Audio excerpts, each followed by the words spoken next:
Greetings, cinephiles. Are you looking for a movie analysis podcast that stands above the rest? Then look no further than Collateral Cinema, the only movie podcast that matters. We analyze good movies, we analyze bad movies, and yes, we also analyze the in-betweens of the world of cinema. So if you like what you hear, find us on Facebook, Instagram, and Twitter. And listen to us on Apple Podcasts, Spotify, Google Podcasts, and wherever you get your podcasts. And yes, my friends, we are 420 friendly. So when you listen to us, smoke it if you've got it. And now, here's a new episode of Collateral Gaming. The show starts right now. I'm Ashley Chancellor. And I'm Bo Maddox. And this is Collateral Gaming.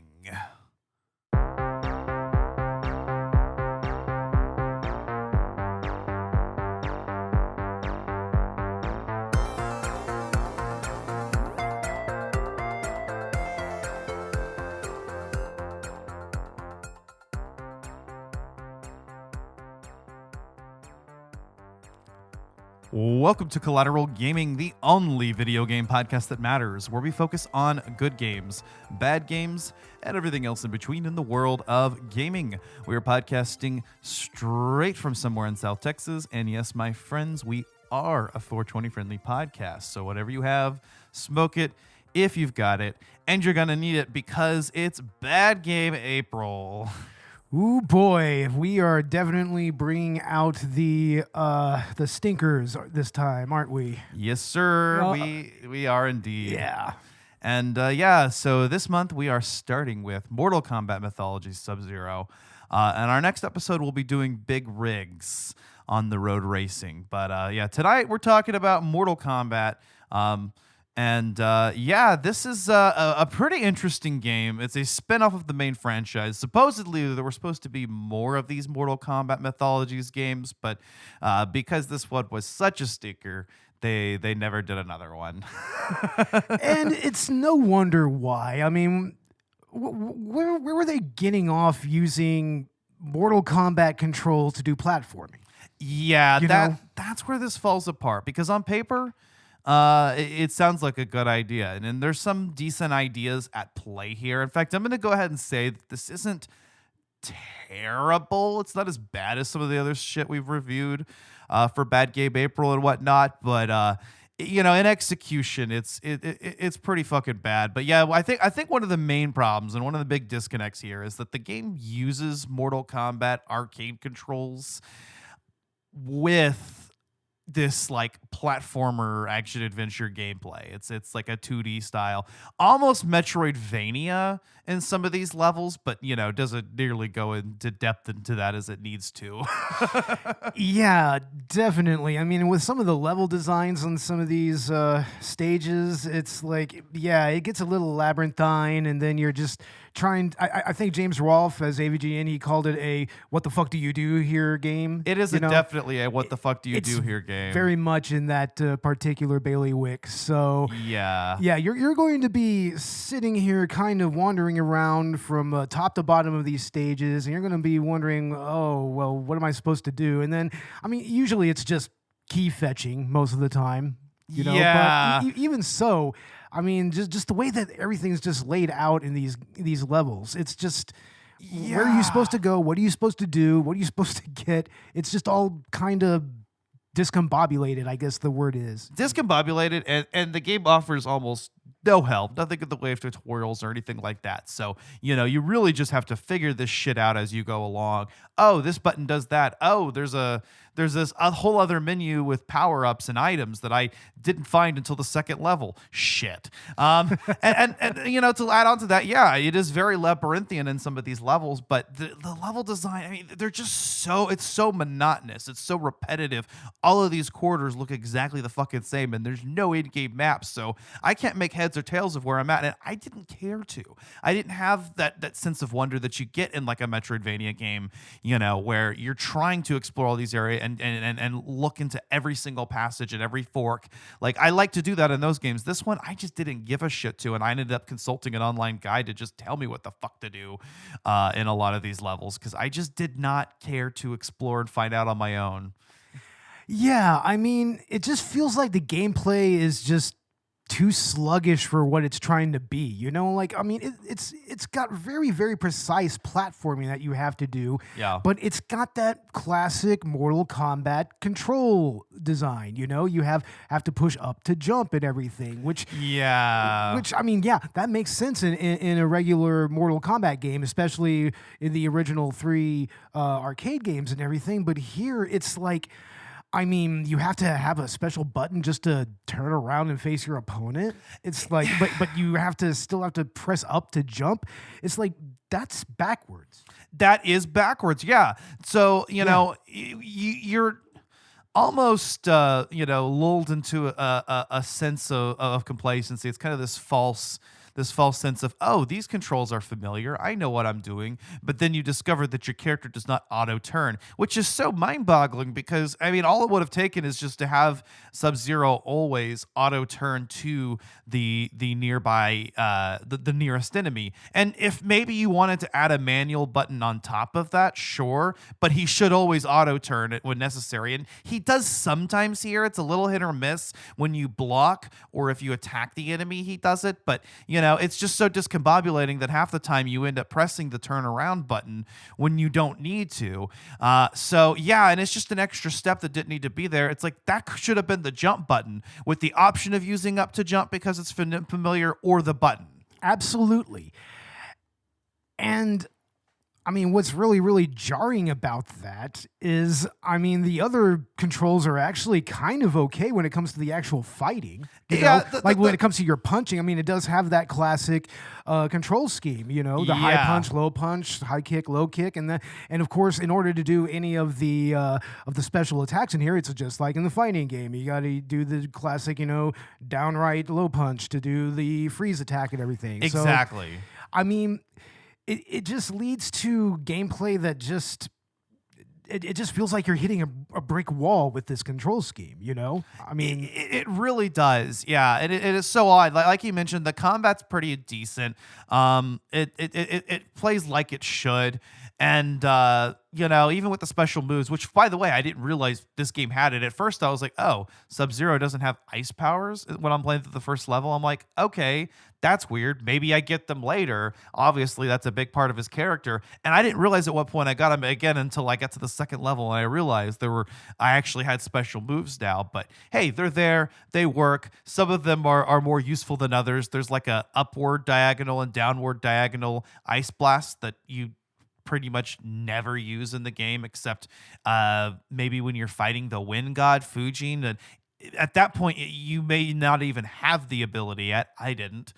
I mean, to tell the truth, the only 2 abilities that I even find remotely useful here are the freeze attack and the freeze dash. That's pretty much it here. Yeah, the angled freezing on the ground, it's like there's very few enemies where it's worth it to do that here. Yeah, I found the ice clone ability useful because it was kind of a 1-2 step. There's an ability later that you get, a power-up that you get later that allows Sub-Zero to instantly shatter enemies if you frozen them 2 times. So an effective strategy that I used in the later levels was spawn an ice clone. Sub-Zero backs away. The enemy, if they're charging him, will come in contact with the ice clone and freeze, then hit him with an ice blast so they're frozen twice, and then either uppercut or roundhouse kick to shatter them. And that cleared a lot of enemies. That was doing a lot of heavy lifting. There's later an ability that uses a shit ton of ice power, but you could freeze all the enemies on screen. That's useful, but only up to a certain point if there's a lot of enemies on the screen. And a lot of times there's just one, so... but yeah, I mean, I'm glad that they're there. The game offered me no insight as to how to use them or whatnot. I mean, obviously, the Ice Blast attack uses the control scheme that you would figure it does, but the main problem here isn't the combat. It's as we mentioned before, the platforming is it's clunky. There's no better way to describe it. Even doing your jump, Sub-Zero always goes in one single trajectory, and you can pull back once you're in midair, but it's very clumsily handled, and there's some levels, including level 2, that requires precise platforming that is just miserable. Oh man, there were so many times, like especially during that wind level where you just completely either overshoot the platform, or I mean you just literally slide off of the side. It's ridiculous. You know? And especially if you have an enemy on the platform, because of course it has that thing where you get hit the right way, you can get forced backwards, you know? So you're constantly being forced off the platform, and it's just a bullshit balancing game that you have to do there. And then there's the added wrinkle that some of those platforms in that level crumble, you know? Yeah. So, I mean, and we'll get to the traps here in a little bit because that's its own level of bullshit, but... The level 2 is just some bullshit. The wind level... It really is, you know? And then it's followed by the earth level, which was just kind of dull and boring, and features the earth god boss midway through that you could kill just by dropping the chandelier on him, or lift, or whatever it is, a few times. It, like a lot of other bosses, is just monotonous. It's just a matter of slowly chipping away at their health because you can't combo and you can't use your ice abilities on it.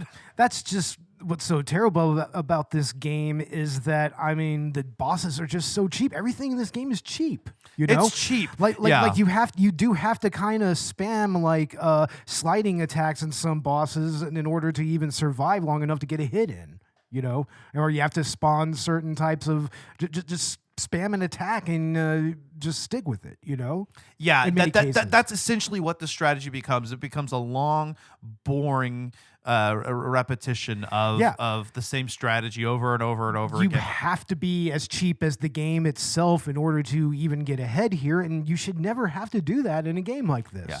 And the enemy AI is just so unpredictable, but sometimes you just have to hope that the enemy is just going to stand there and take your punches, because sometimes they will. Other times, the enemy will fucking be cheap and just spam the same move over and over. Yeah, the AI in this game is still so fucking broken. I mean, there's literally moments where your opponent will just freeze. And even some of the bosses do that. Yeah, it's fucking ridiculous, man. And this is starting from the very first level, you know, and even moving into the second level. I mean, we didn't talk about the wind boss, Fuji. I mean, we mentioned him, but Fuji, that dude is a fucking bitch, because he comes up in the air and there's nothing you could do. You have to wait for him to try to attack you. Then you can attack him, and then you can maybe get a short combo on him while he's on the ground, or freeze him and hit him. But that's it. If I recall, we barely beat him, like within an inch of our lives. Yeah. Just barely. And then dude just fucking does this like suicide tornado attack, which is almost impossible to evade. The only thing that I could do when I was confronted with it was run as far away as I could. But unfortunately, you could also run off the edge.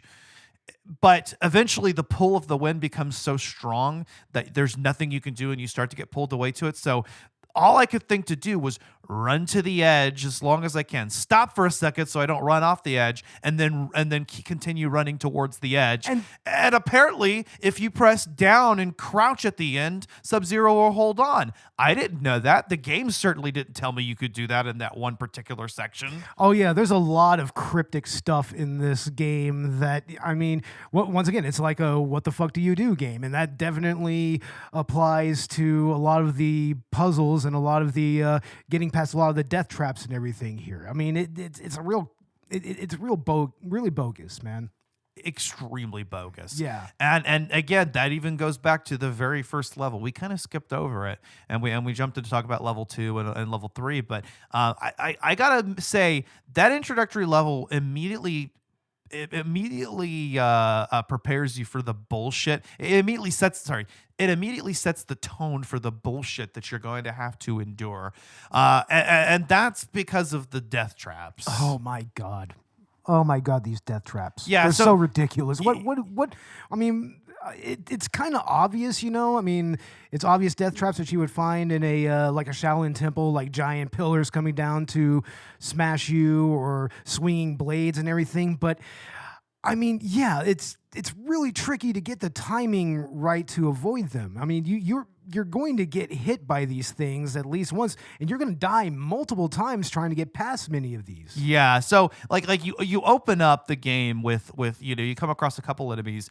Okay, you're like, oh, these are the same Mortal Kombat controls. Oh, you have to press a button to turn. Okay, this is some bullshit. But you get through the first few enemies, and then immediately you're squashed by a pillar that instantly kills you, and you're like, huh, wow, awesome. So then you make your way through the level again up to the pillar, and inexplicably get smushed to death again because you can't tell exactly where it's at. There's no tells that it's coming. It just comes out of nowhere. So this becomes trial and error. And you're like, is this what I'm gonna have to deal with the entire game? And there's multiple pillars, and they're almost impossible to avoid because, okay, I'm gonna run past one and then you just get squashed by the next one. Okay, I'm gonna run and stop. Oh wait, I stopped in the wrong place. Okay, here's what I'm gonna do. I'm gonna slowly approach the pillar, get it to trigger, and then run as it's coming up.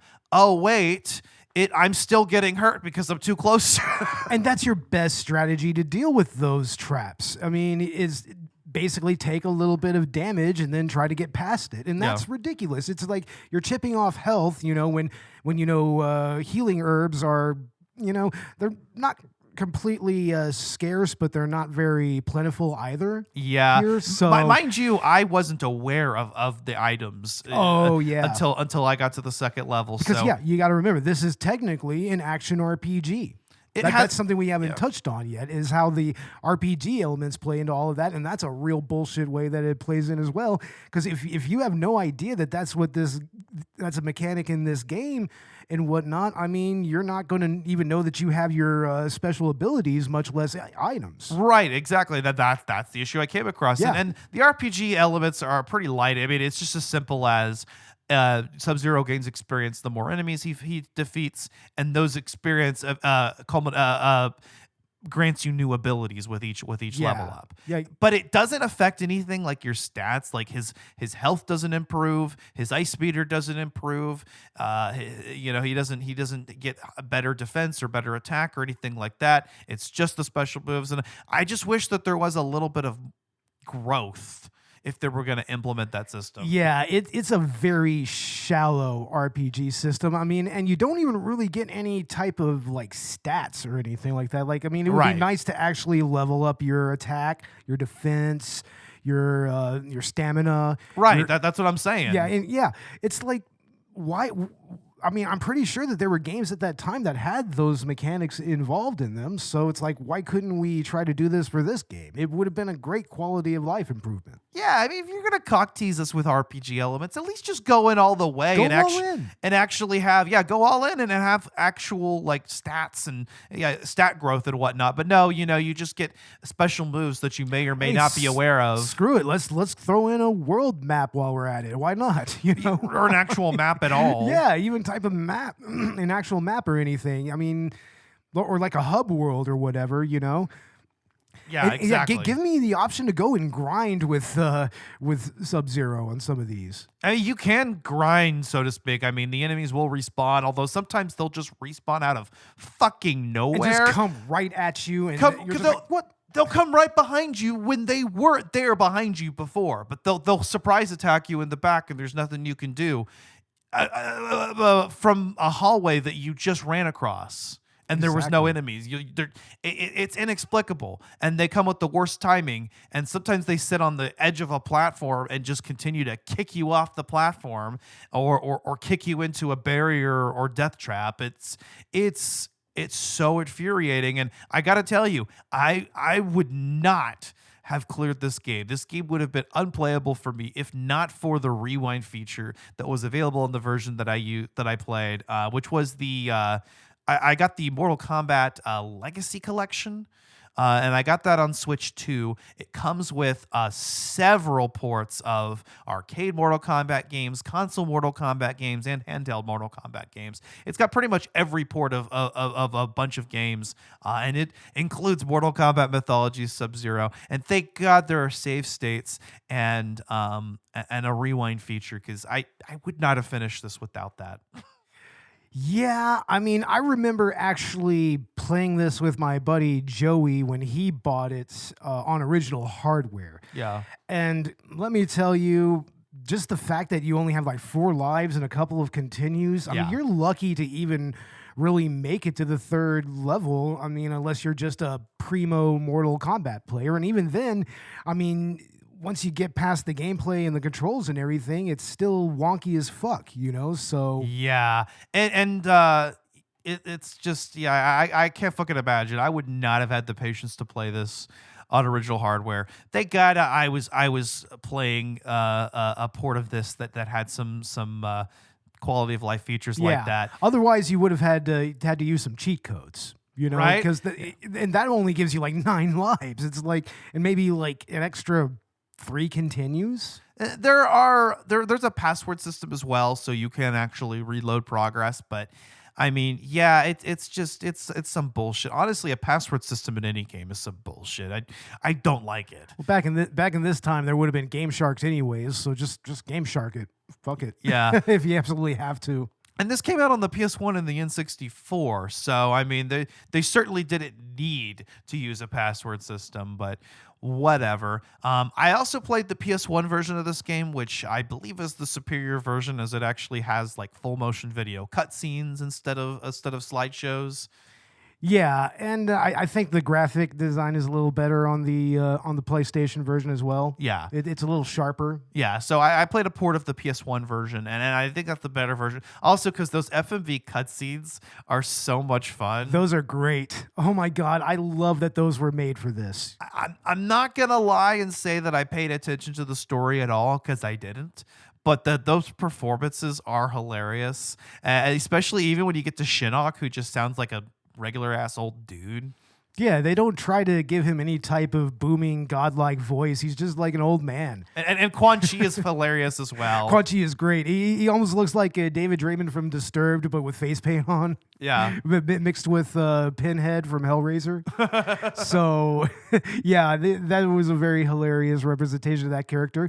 And also, I mean, yeah, we get a fully digitized version of this character for the first time before Mortal Kombat 4, which was fully polygonal and everything. Yeah, But this game is a prequel both to the original Mortal Kombat and Mortal Kombat 4 in a sense, in that it sets up a lot of the events that would show up in that game later, including Quan Chi and Shinnok, right? and Fujin. And Fujin's in that game as well. Fujin, yeah. But it does end on a, oh, hey, Sub-Zero, would you like to take part in a tournament called Mortal Kombat? It's called Mortal Kombat. Yeah, that the Lin Kuei headmaster and everything. No, I think it's He's it's Shang Tsung that invites him. No, I know that, but I'm just talking about the Lin Kuei leader in Oh in yeah, general. yeah. He looked amazing. He Just did. that costume. Yeah. And Shinnok's costuming, they made him look like just an old man. It's like, whereas in Mortal Kombat 4, he just kind of almost looks like a Harlequin a little bit, kind of. But yeah, no, it was great to actually see these characters presented in live action, and it gave us some classic lines. Like for instance, Sub-Zero being adamant that Lin Kuei are not ninja. They're not ninjas. They're not ninja. It's like, nope. It's like, I don't understand how that works, because they're very much ninja. What are you talking about? Yeah, but they're not. They're not ninja. Apparently, they're okay? not ninja. So Yeah. But yeah, this game follows the original Sub-Zero, the one that would later become Noob Saibot, prior to the events of Mortal Kombat 1. Again, I'm not going to pretend that I paid attention to the story much, or that I even know much about the lore of Mortal Kombat in general, but, you know, it does seem pretty standard.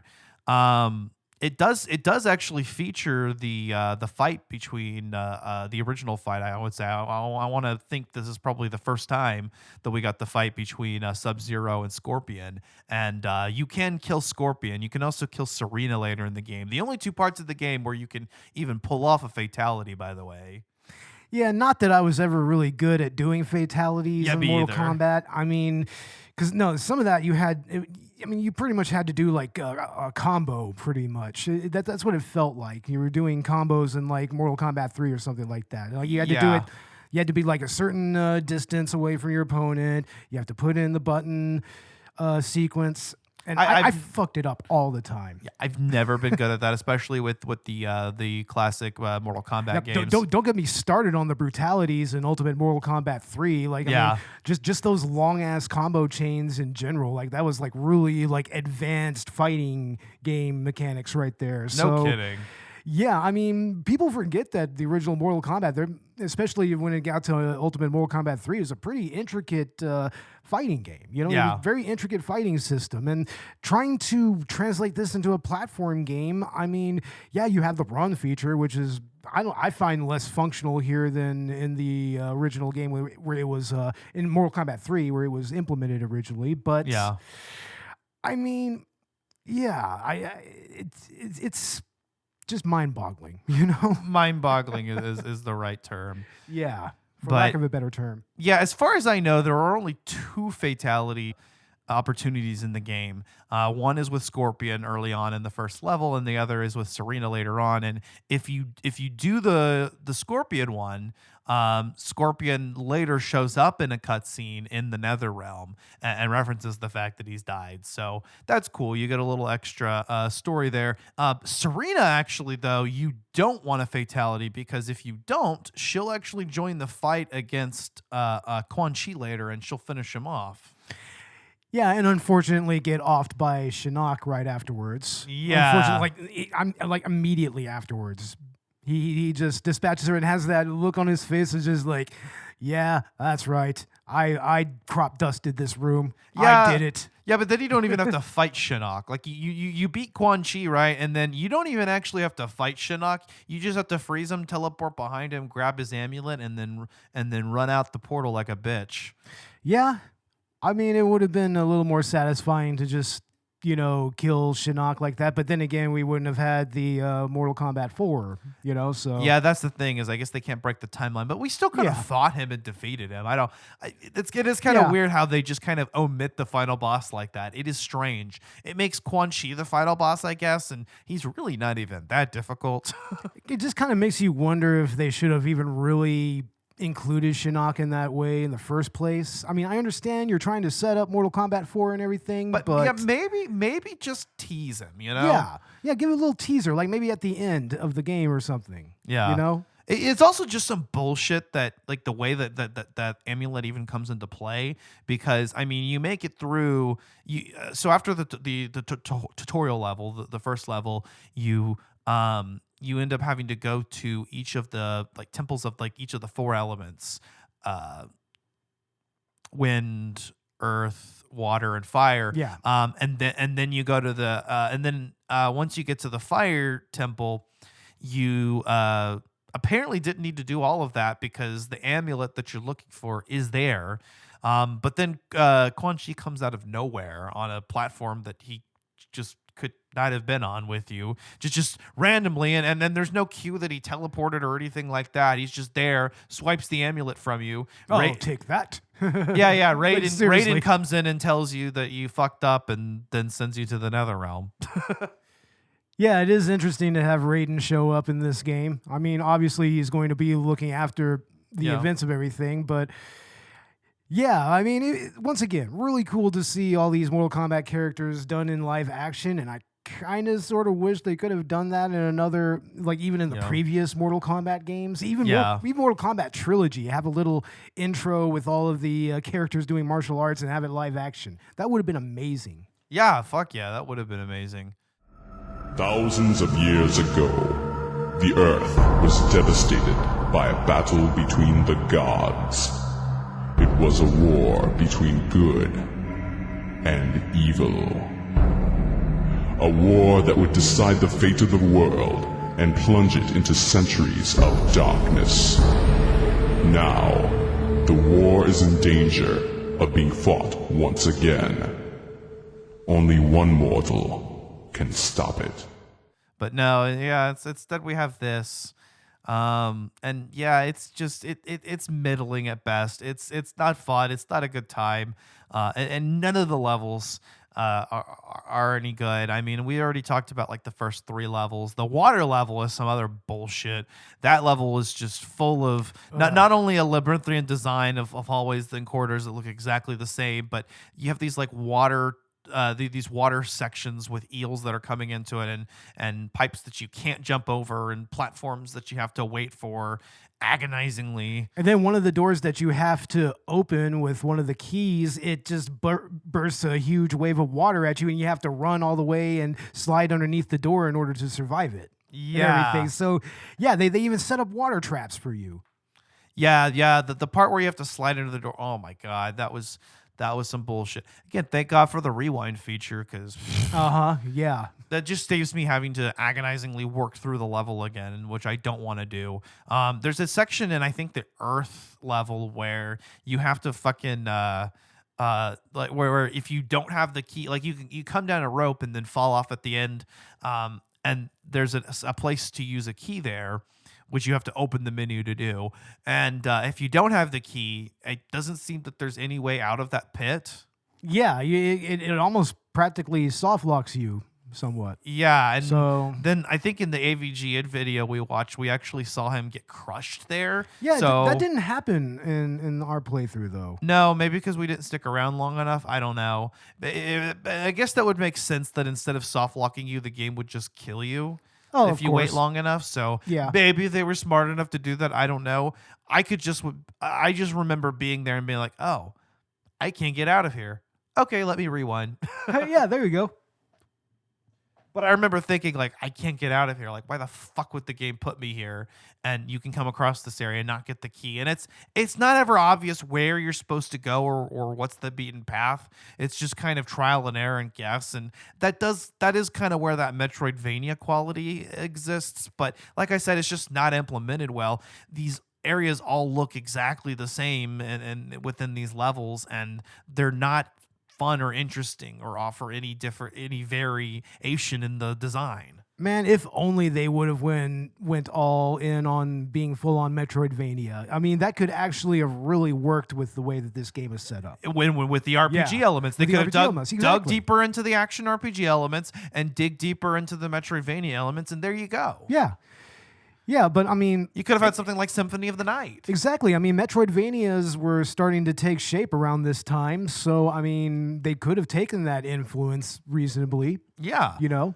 And don't be afraid to differentiate yourself from Mortal Kombat. I mean, like I mentioned, you're kind of like lulled into this sense of like, oh, this plays exactly like the Mortal Kombat games, on arcade and shit, the fighting games. But it's like, yeah, there was really no need for that. I'm glad that there's some familiarity and continuity there, but you can adapt these controls and adapt the way that this game plays to work better with what they were trying to achieve here. Now, I remember before we did this episode, one of the things we brought up when we were playing this is that this could have been better as like a straight up beat 'em up. Yeah. Which we eventually got with Shaolin Warriors. We eventually got that, but Yeah, those are really the two avenues this game could have gone into, is either dig into the RPG and Metroidvania elements more, or just stay away from those and just do this as a straight up beat 'em up. absolutely. Yeah. I mean, it really, like, either way, that would have been a better game and something that would have worked. But instead, we get kind of just something in between those concepts that is just not executed well in either capacity. Absolutely. And yeah, I mean, Mortal Kombat Mythologies Sub-Zero is a fucking mess, man. And it's just not fun. That's the thing, it's like I can even play bad games if there's kind of fun, but this is just a slog. I won't lie and say that I didn't feel a little sweaty at times being like, no, I am going to get this. I am going to finish this. There is that. There is a little bit of that, but There is a little bit of that. Is that really fun or enjoyable? No, at the end of the day, I don't know that I felt satisfied. Yeah, it's not a very satisfying game to get through in any way. Yeah. There are some interesting elements, though, like I mentioned, like what albeit shallowly implemented, there is enough stuff going on here that at least maintained my interest somewhat, but not for very long. I really only ever wanted to play like a level or two at a time. It almost seems like this should have just been like an extra mode on an official release. Yeah. Like they could have made this in a special like a special unlockable game or something in Mortal Kombat Trilogy, maybe. Yeah, You and know? then I could forgive it for having the same fighting game controls and being kind of shallow because okay, it's just an extra mode. I mean, hell, that's what fighting games like Tobal number 2 and also I think Airgaze did it, and what was the other one? Yeah, Tekken 3 did it. You know, Yeah. they had a beat 'em up mode actually in that game. So, I mean, it would have been doable. I don't see why they wouldn't have done that. But I mean, apparently the original plan for this was that this was going to be its own side series, you know, the Yeah. Mythologies series, and it was going to go into the stories of each individual character going into Mortal Kombat and everything. So, And I mean, that would have been cool to get origin stories on every character, you know, like Scorpion and Liu Kang and shit. That would have been dope. But you know, yeah. I don't know, man. It's unfortunately those never saw the light of day because I mean this was it, and I can't imagine just like picking this game up. You know, like maybe you got it for Christmas or it was a Mortal Kombat game that you were desperately anticipating, and you open it up and then you just came across this shit. And when you're a kid, you kind of don't realize how shitty things are, and you just think that things are just unbearably hard. And this game is it's punishing and unforgiving, but not in any kind of satisfying way. Or if you were a teenager in the 90s, you would rent this, or you were a kid in the 90s, you would rent this from Blockbuster or something and get into playing it, and then you would just be like, what the fuck is this shit, you know? Yeah. And I think one of the YouTube videos that we were watching pointed out that this isn't like artificial difficulty, you know, in a way to pad the game out. It's just the gameplay's just bad like that. Yeah, You know, it's just that bad. Yeah. It's inconsistent. Very. And you know, and then it's like, yeah, some of the unforgiving shit that you're, you know, confronted with is just, you know, death traps that come out of nowhere and force you to redo a whole section of the level again. And then a bunch of enemies show up and you start fighting around those death traps and they bash you into the damn thing and kill you. Yeah, like that is not good game design. I'm sorry, No. having death traps that just or enemies that just come out of nowhere and kill you instantly is not fun or engaging. No. It feels like a fuck you to the gamer. Yeah. You know? And this was not a series that, you know, they wanted to tell their players to fuck off like that, you know? Right. I mean, especially as much love as the kids gave Mortal Kombat back in the day, you know, and how much lore and legend arose around these games. Right. So, And it's just also just mind-boggling because Mortal Kombat games, even on the arcade and nearly every port, were known for being extremely well handled. The physics worked and were phenomenal and like everything felt realistic and it was responsive. And this game is just not that. It's clunky and. yeah, and it somehow manages to make the classic Mortal Kombat fighting style just feel less fun and less engaging and less entertaining to and less satisfying to deal with. Yeah. You know? It's also like, how is the enemy AI worse than it is in the other games? Like that doesn't make any sense to me. Why couldn't they have just used the same code for the enemy AI? With some tweaks to make it work in this. Even as admittedly cheap as Mortal Kombat kind of got over time. Yeah. Let's be real. I mean, True. Ultimate Mortal Kombat 3 is an incredibly it's a great game, but it's a cheap fucking game. That's fair. Cheap Yeah. fucking game. It's like, I mean, you kind of have to unlock some of the other better characters in order to really get anywhere in that game. So Maybe that's the problem. The fact that this game only has one character and focuses on one character. And I know they wanted to make a series of these, but I don't know. You could have just packaged them all into one game instead. And, exactly. And it's like, I don't know, how compelling is Sub-Zero's story actually? Yeah. I mean, this is just basically him just being, just kind of being made into a little bit of a bitch here. right? In certain areas, especially that dejected look that he gave after Quan Chi takes Shinnok's amulet. He just literally just like, oh, Oh, I was like, oh man, what did I do? yeah. It's like, yeah, I don't know. It's like Sub-Zero's a great character, but it's like, do we really need to get that deep into his backstory? Right. Well, and then that's just the other part of what I'm saying too is that like because you only have the one character, there's no way to switch this up or diversify the gameplay. It's just one single moveset. And that's it. That's all that you have. And if you get tired of that, well, fuck you, play another game. It's like, especially with the way that they actually designed all the ninja characters in Mortal Kombat. It's like, you already have Sub-Zero and Scorpion in here. Why not throw Ermac or Rain in here, or even bring Noob Saibot somehow? Well, that's right. By this point, he wouldn't have been Noob Saibot, but seriously, you could have done a game where you could have just played all the ninja characters, and that would have worked. That would have, yeah. It's like you could even have introduced a different ninja into the game to kind of make it a little more diverse. Shit, why not have like the same basic story where the character does the same thing? Like they go to they get the elements, and because you could replace the Lin Kuei clan with Scorpion's clan or in any of these other ones, right? Exactly. Like yeah. it would have worked. Why not just have like the same basic story structure, but just different cutscenes at the parts where like Sub-Zero meets the Lin Kuei at the beginning or whatever. That's all they needed to do. And then just have the other characters, and then the basis is already there. Just throw in their special moves instead of Sub-Zero's. For fuck's sake, they could have brought Reptile into this, and that would have been interesting. Yeah.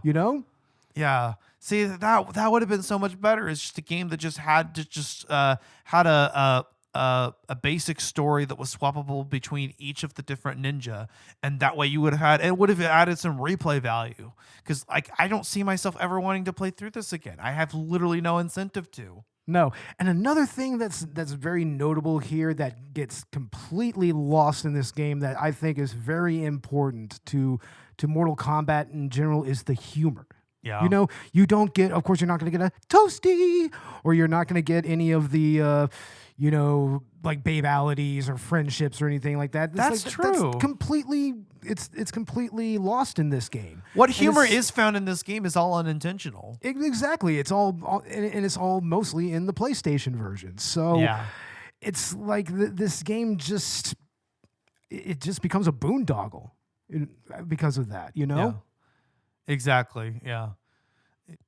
I really don't know like who was in charge of this specifically. Like I know this had to be like some separate team that didn't work on Mortal Kombat games. It was still Ed Boon and John Tobias. It was? They were still overseeing this? Of course they were. Yeah. This Yeah. was right within their era of making these games. So well, it was their side project then, but I wouldn't be surprised if this was just outsourced to another team. it may have been. I mean, I don't know. But no, it absolutely had Tobias and Boone working on it. So it's like then this was just their like side project that they just did not give a shit about. something like that. I mean, I can't imagine that this would have been a passion project for them in any way. I mean, it's a spinoff, so Yeah. Maybe that's why it just doesn't give a shit. But I don't know. I just That loss of the humor, though, man. It's like, guys, y'all could have at least had some little humorous, like even like an Easter egg, right? Yeah. Yeah, what is up with that? That is disappointing. Yeah, lots of things about this game are very disappointing. Yeah. Very. But I guess we'll go ahead and get into our final thoughts then. I don't know how much more we really have to say about this. I mean, what more can we really say? I mean, this is just an attempt to, I'll give my final thoughts. This is just an attempt to take, one form of game and force it into another type of game, and it just doesn't work. Yeah. On paper, all of this absolutely could have worked. Right. You could have had the Metroidvania elements, with the action RPG elements and everything. And, with a few tweaks to the controls, it would have felt like an actual Mortal Kombat game, Yeah. and even given us a little bit of humor in the storyline here and there, But, Yeah. this game just... It feels like it fundamentally misunderstands Mortal Kombat as far as the appeal is concerned, and especially limiting the fatalities to like just two characters. It's like And of course, I mean, yeah, Sub-Zero's fatality is infamous. The head rip fatality, iconic, I would say, even, but it's not really the most interesting fatality in all of Mortal Kombat. It's not even really Sub-Zero's most interesting fatality. Right. You know? So, I mean, it's so weird that it feels like it fundamentally misunderstands Mortal Kombat, but this is John Tobias and Ed Boon's project, you know? It's like, it's just taking a square peg and trying to force it into a round hole, and it just doesn't work. Definitely, yeah. Yeah, I have to agree with you wholeheartedly on that. I mean, this is very disappointing for a game that carries the Mortal Kombat title. And I mean, yeah, I guess they can all be hits, but this for being the first spinoff in a series, you know, that was supposed to launch. I wish that there would have been some more effort put into this, and they would have dug deeper into one or more of the aspects of this, or combined this with something else, or really anything. There's so many things that could have been done to make this better, and yeah, it's lazy. And it's missing just so much of the essence of what makes Mortal Kombat. Yeah, and it's extra disappointing because, I mean, the presentation is definitely a Mortal Kombat, you know, like especially with the digitized graphics and everything. So, I mean, yeah, it's just disappointing. Yeah. So is this like the Rocky V of Mortal Kombat? Probably. I mean, it's definitely not the Rocky III of Mortal Kombat. Yeah. I mean, I don't even know if we can really say that because it's a spinoff. Yeah, and to of be course. fair, I mean, it's a spinoff. It's not a mainline entry, I guess. But hey, if you want to check it out, it's on the Mortal Kombat Legacy Collection, and it's got a rewind feature that actually makes this playable. So, you know, hey, if you're a fan of bad games and you like to experience that, or, you know, maybe if you're just nostalgic for this, you could always check it out on that collection. Absolutely. And yeah, it seems like a pretty cool little collection as well. I was looking at some of the ports it has. I mean, it has the Game Gear port. Yeah. It has the Genesis and Super Nintendo ports, which has very unique differences between them and everything. And that just dropped last year, so it's a really great collection. I mean, and it's available on all modern consoles. Not all the ports are particularly great, but they're there. But they're there, yeah. Exactly. And not all the games are particularly great, but you know, they've even got the GBA version of Deadly Alliance. Yeah, that's actually pretty cool there. And also they had they had that one game with Jax, Mortal Kombat Special Forces or Strike Force or something like that. Yeah. Yeah. Which no, if you want to talk about a shit game, maybe we should do that next season because that game is just oof. Okay. It's oof. Yeah, that'll be interesting. Hey, one of these days, I do want to continue because we did a bonus run episode back when the first Mortal Kombat movie came out. So yeah, maybe we should go ahead and do that soon. But here for the new movie. But we covered games 1 through 4. So I always wanted to return to that and cover the next 4 games. Which would have been Deadly Alliance and Annihilate, not Annihilation. That's the movie. Hold on. Yeah. Oh, that movie. Yeah, we'll be doing that on Collateral Cinema sometime soon. Yeah, definitely. I think we should. Definite bad movie December candidate. Right, because I mean we've covered the original movie, we've covered the new one, so yeah, it only feels natural. But yeah, I'd love to do a game on Mortal Kombat. See, I mix these up because I haven't really played anything beyond 4. But Deadly Alliance, Deception, Armageddon, and I think Mortal Kombat versus DC Universe. Yeah, those are the next 4 mainline entries. So man, what a weird game that Mortal Kombat versus DC game was. That was very strange. It is, yeah. Strange, very strange game. Injustice just ended up doing that better. Yeah, pretty much. Which is funny because it doesn't even have the Mortal Kombat characters, but it's actually more like Mortal Kombat with its, fatalities and whatnot. Versus like DC versus Mortal Kombat was afraid to show like DC characters getting killed or killing other characters. So cowards. Yeah. Absolute cowards. Whereas Injustice has said, fuck it. This is an alternate universe where they snap and they do kill each other. Yeah. So, yeah. Right. But anyway, yeah. So I think I might do a bonus round episode on that here this next month if I can get a chance, if I can get a chance to play those entries. That sounds like fun, honestly. I think that would be fun. Yeah. And we'll definitely be covering the new movie when it hits in May. Absolutely. Definitely. And yeah, the new Mortal Kombat movie, it does look maybe a little better than the first one that came out a few years ago. Yeah. I mean, that one was, you can hear our review on Collateral Cinema about it. It was interesting. It was good for what it was, but I liked it. I remember Yeah. having good things to say about it. But I did as well. I don't know if it's really anything I would go back and rewatch, honestly, unless we're about to prepare to watch the other movie, but I mean, the original movie. oh, gee, of course. No, Yeah. rewatch that all the It fucking just time. it's missing the violence, but other than that, I mean, it is 100% Mortal Kombat in spirit. But yeah, I'm excited for the new one, and we're getting Carl Urban as Johnny Cage. So Hey, I mean, that works. And by all metrics from the trailer, it looks like he's pretty decent. yeah, Yeah. Yeah. It'll be interesting to see him in that role. man. See, I wanted the Mortal Kombat Mythologies Johnny Cage game. That would have been dope. Ah, man, they probably should have done that before they did this, honestly, because they Right? could have really dived into his movie career a little bit. Right? That would have been You know? fun, Yeah. and have like levels set like in various like movie sets and shit. That would have been funny. That would have been a lot of fun. Yeah. Yeah. But yeah, that was our thoughts on Mortal Kombat Mythology Sub-Zero, and yeah, I think we'll definitely have some Mortal Kombat stuff coming soon to coincide with the new movie. I think our recording this episode was kind of by coincidence, but it was timed well. Yes, definitely. Yeah, perfect timing. But Bo, what's going on with Collateral Cinema?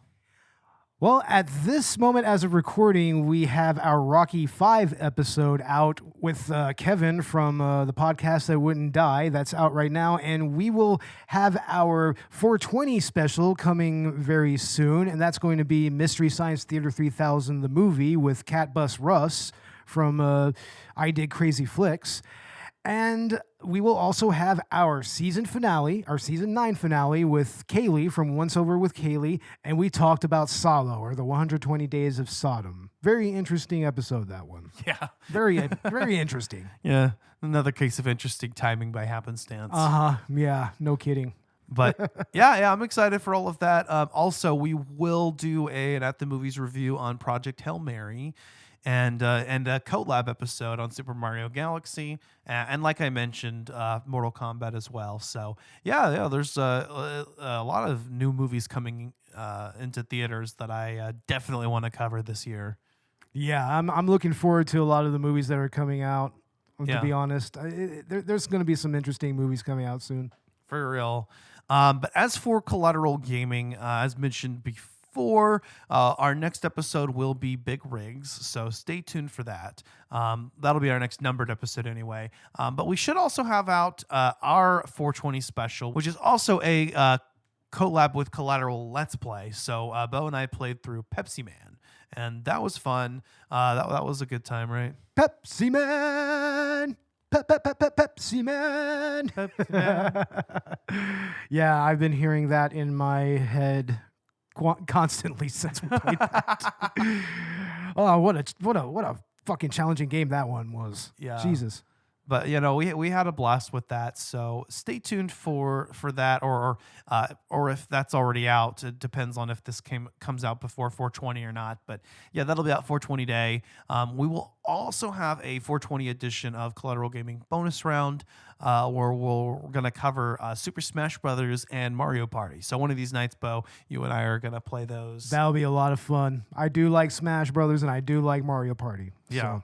So, So we'll have that out before the end of the month, and then next month we are doing Ark Survival Evolved / Ascended. Finally, I want to do that episode. That was Megan's pick, and then in June our season finale on Clear Obscure Expedition 33. excellent. Yeah, I'm probably going to be playing that game here pretty soon with you. So, Yeah, it'll be interesting to get into that. I understand it's a turn-based RPG, Yeah. kind of going by JRPG rules and whatnot. So Exactly. Yeah. It's a masterpiece. And I'm playing through it again right now, and I'm having a blast. But I had to tear myself away from it to play Mortal Kombat Mythologies Sub-Zero instead. Now, why would you do something like that? I don't Jesus know, Christ. because I have some kind of integrity, and I have a podcast to do. Yeah. Well, But look forward to all of that. Also, check out our Let's Play content on YouTube. Collateral Let's Play can be found on either the Collateral Gaming or Collateral Cinema YouTube channels. Just tonight, we got out a new episode, a new Shooter Saturday episode on Pragmata, and my daughter Hazel joined me for that, which I thought was fitting because it is a what the internet's calling a dad simulator. and it is adorable. It is adorable. It really is. So yeah, I don't think we're doing a game lunch episode for that or anything, but I did do a Let's Play on it, so go check that out on YouTube. Also, stay tuned for more Metroid Mondays. We're going to be doing Metroid Prime Remastered soon, so look forward to that. Of course, the 420 Let's Play, and then Bo, you and I will get a couple more Phoenix Wright Wednesday episodes out soon, finishing up Turnabout Samurai. Oh boy, that one's getting good. It's getting good. It's getting good. It's getting good, man. Mm-hmm. So yeah, look forward to that. And we'll continue to do more episodes. Either game launch or even just whatever games I'm playing for the podcast or games I'm doing for whatever. I mean, on April Fool's Day, I was like, fuck it, I'm gonna play Hong Kong '97. Fun times. Yeah, I'm surprised YouTube didn't take that down. I am honestly surprised. It's still up. amazing. Dead corpses and all. Yep. Hey, I mean, whatever. Yeah. Why not? Dead bodies in games. Yeah. More of that. Sure. We need more of that. Yep. get to it, indie developers. But then again, you get a sad Satan if you do something like that, and nobody wants to play sad Satan. Oh no, yeah. No. But go support us on YouTube. You can subscribe, and hit the notification bell and enjoy our content there. You can find Collateral Gaming and Cinema wherever you get your podcasts. You can help us rise up the ranks on Good Pods. Leave a 5-star review on Apple Podcasts or feedback on your platform of choice.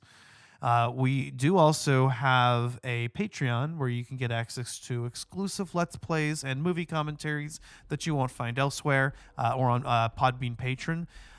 And also, we do have a merch store on Dashery. We'll have links to that in the show notes, as well as our link for W Energy. Use the promo code CGamingPod to get 10% off your first order. And we do also have a Buy Me a Coffee as well. So plenty of ways to support us if you're inclined to do so. Also follow us on social media, Twitter, Instagram, Facebook, Blue Sky, Threads, and more.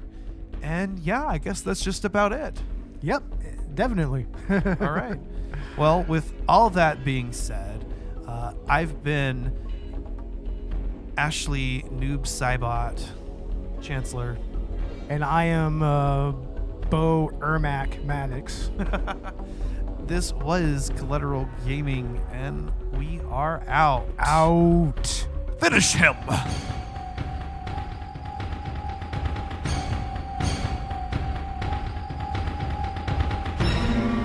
Fatality.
Collateral Gaming is a Collateral Media podcast. All music and game clips are owned by their respective creators and are used for educational purposes only. Please don't sue us. We're poor.